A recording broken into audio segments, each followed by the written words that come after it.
say, did you forget me, Father? Did you?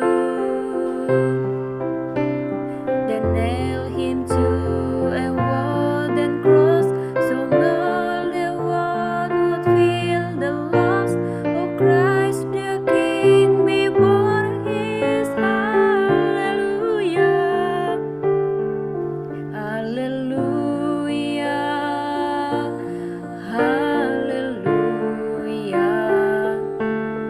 hallelujah, hallelujah.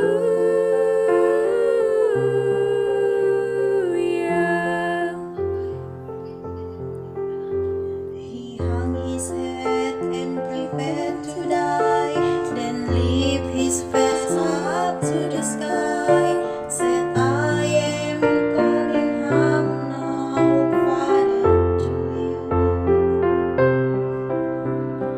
With his head, his final step is gently lifted to his lips. He drank his last and gave his soul the glory.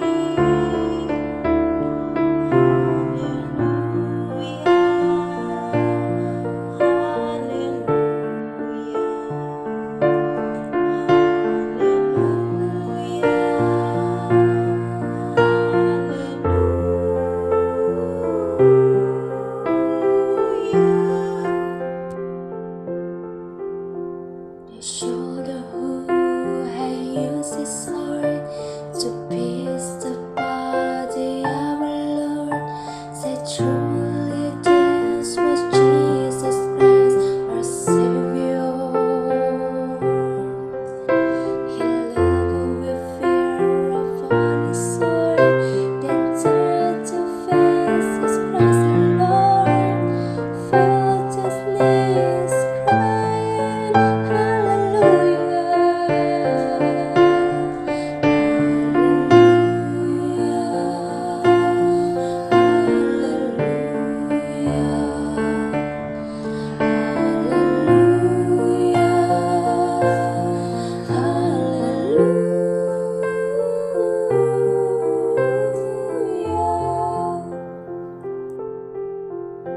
Took from his head the thorny crown and wrapped him in a linen gown, then laid him down to rest inside the tomb. The holes in his hand, his feet and side, now in our hearts we know he died to save us from our sorrow.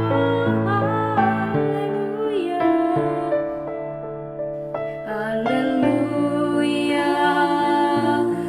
hallelujah, hallelujah, hallelujah.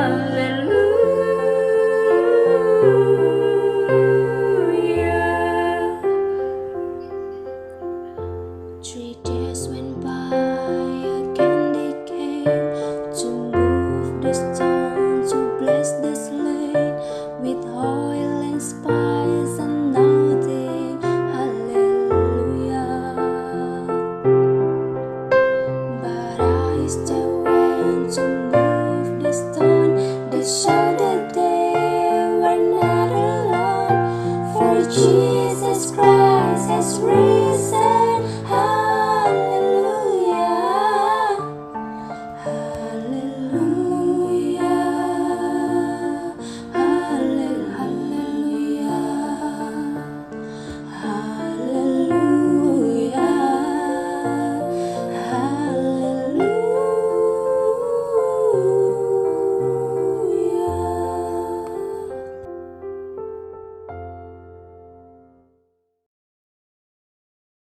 Selamat pagi teman-teman semua. Di sini saya akan berbagi tentang peran guru Montessori.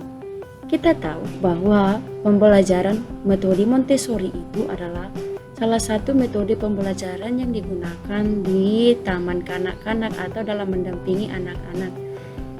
Adapun ciri khas dari metode Montessori ini adalah belajar sesuai dengan minat anak belajar sesuai dengan bakat kemampuan yang dimiliki masing-masing. Bisa dikatakan bahwa pelajaran itu adalah sesuatu yang menyenangkan bagi mereka. Jadi di sana tidak ada unsur paksaan, tidak ada unsur perintah. Nah, guru Montessori menunjukkan perilaku tertentu untuk menerapkan prinsip pendekatan yang berpusat pada anak. Berikut ini saya akan memaparkan 6 peran utama guru program Montessori. Yang pertama adalah mempersiapkan lingkungan pembelajaran. Bukan hanya dalam metode Montessori, tetapi dalam secara umum kita menggunakan peran ini. Setiap guru menggeluti peran ini, di mana guru harus menciptakan situasi atau lingkungan pembelajaran yang mendukung kegiatan anak. Tentu itu tidak lepas dari bersih, rapi, dan juga ramah lingkungan. Kemudian yang kedua, menghormati anak dan pembelajarannya. Menghormati anak dalam artian bahwa kita harus menghargai apapun yang menjadi pekerjaan anak itu. Apapun yang dihasilkan, apapun yang menjadi karya si anak selama kegiatan itu, kita pantas untuk mengapresiasinya supaya anak lebih percaya diri. Kemudian yang ketiga, membuat anak sebagai pusat pembelajaran. Maksudnya membuat anak sebagai pusat pembelajaran, kita memberikan kepercayaan sepenuhnya kepada si anak untuk melakukan apa saja yang bisa dia lakukan. Berikan kebebasan kepada si anak untuk mengekspresikan imajinasinya. Tugas kita sebagai seorang guru hanyalah membimbing dan mengarahkan supaya tidak melenceng dari tujuan yang kita harapkan.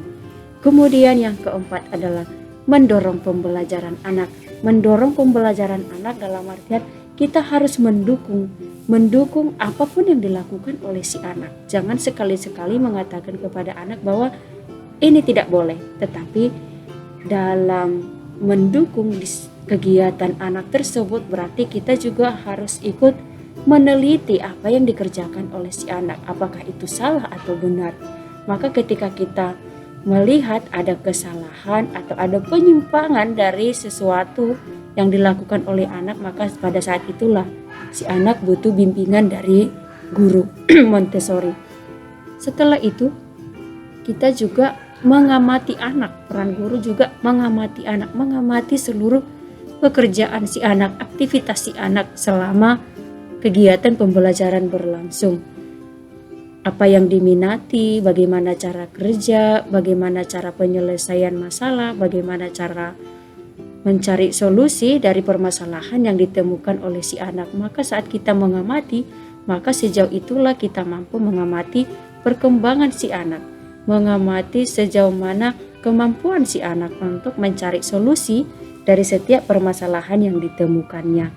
Nah, dan yang terakhir itu adalah sebelum kita memberikan kebebasan kepada si anak, tentu saja pada awalnya kita harus memperkenalkan materi pembelajaran dan mendemonstrasikan pembelajaran. Misalkan seperti hari ini kita akan belajar tentang jenis-jenis kacang. Nah, jenis-jenis kacang, misalnya ada kacang merah, ada kacang hijau, ada kacang tanah. Nah, apa yang membedakan kacang itu? Warnanya, bentuknya, kemudian ukurannya. Nah, ketika bermain si anak bisa mengelompokkan bahwa yang ini adalah kacang hijau, ini adalah kacang merah, dan ini adalah kacang tanah. Nah, dalam metode Montessori dikatakan bahwa guru memiliki peran penting untuk memandu anak tanpa membuat anak terlalu merasakan kehadirannya. Maksudnya kehadiran saya sebagai guru tidak terlalu dirasakan oleh si anak. Mengapa?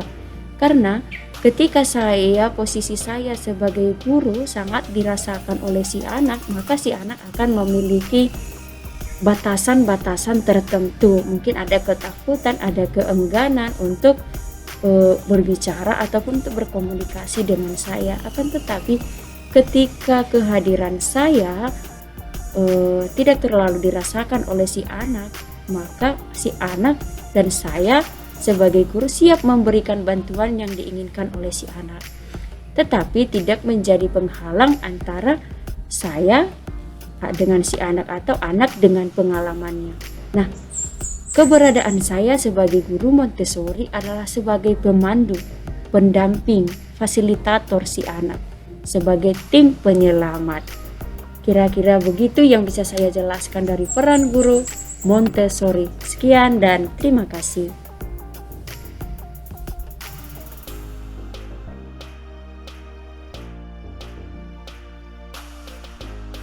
Baiklah, di sini saya akan menjelaskan tentang pentingnya alat peraga yang digunakan guru untuk menyampaikan pembelajaran ataupun informasi kepada siswa.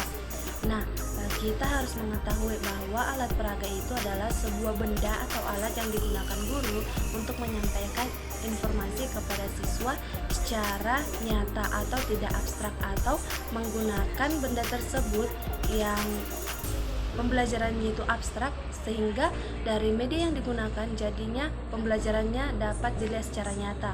Nah, pada penelitian membuktikan bahwa kemampuan alat indera menerima dan menyerap informasi kita itu lebih besar pada penglihatan, yaitu 70% hingga 85% dari, dan juga pada pendengaran hanya berkisar sekitar 15% hingga 25%.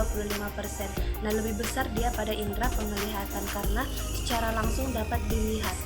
Nah, dulu saat guru kita menerangkan tentang materi pembelajaran yang menggunakan alat peraga ataupun media pembelajaran, seringkali kita merasa waktunya itu sangat singkat karena kita sudah fokus ataupun sudah melihat dan juga pada pembelajaran yang digunakan guru tidak membosankan, sehingga kita lebih fokus pada pembelajaran yang telah disampaikan oleh guru. Nah, contohnya itu alat peraga yang dapat kita gunakan pada pembelajaran Montessori. Kita dapat membuat sebuah puzzle ataupun kita memberikan kepingan-kepingan puzzle kepada peserta didik kita, sehingga peserta didik kita akan menyatukan kepingan-kepingan tersebut sehingga membentuk suatu gambar yang sudah ditentukan oleh guru.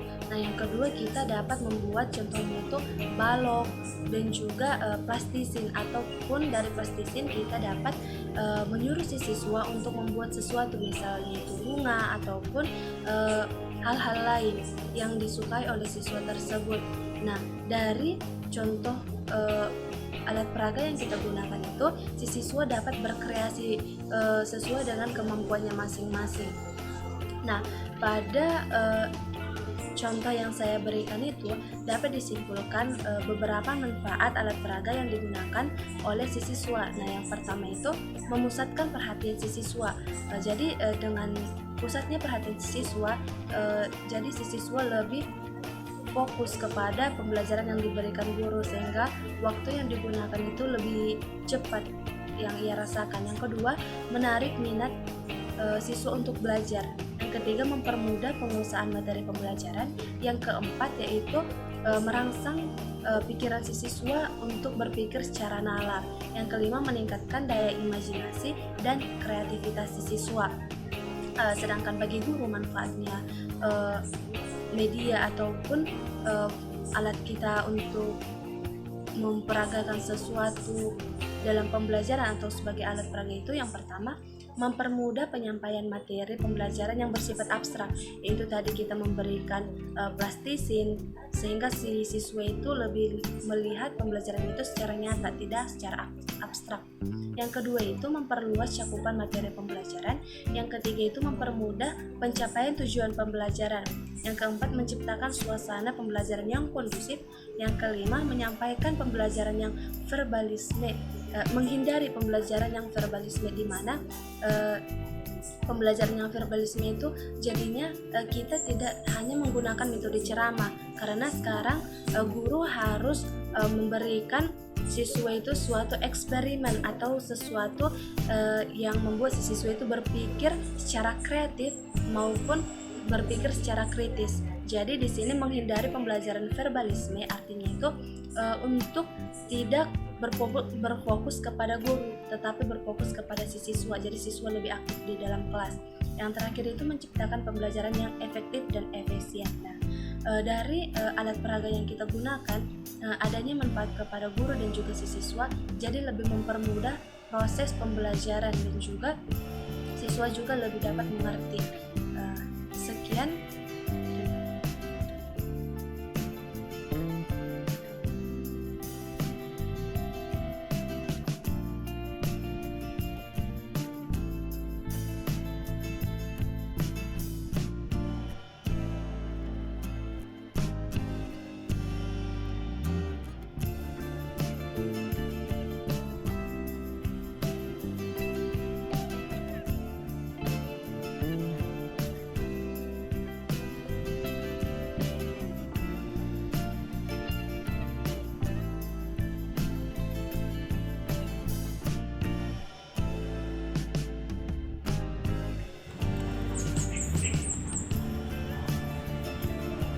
pagi teman-teman. Di sini saya akan menjelaskan media yang digunakan dalam pembelajaran Montessori.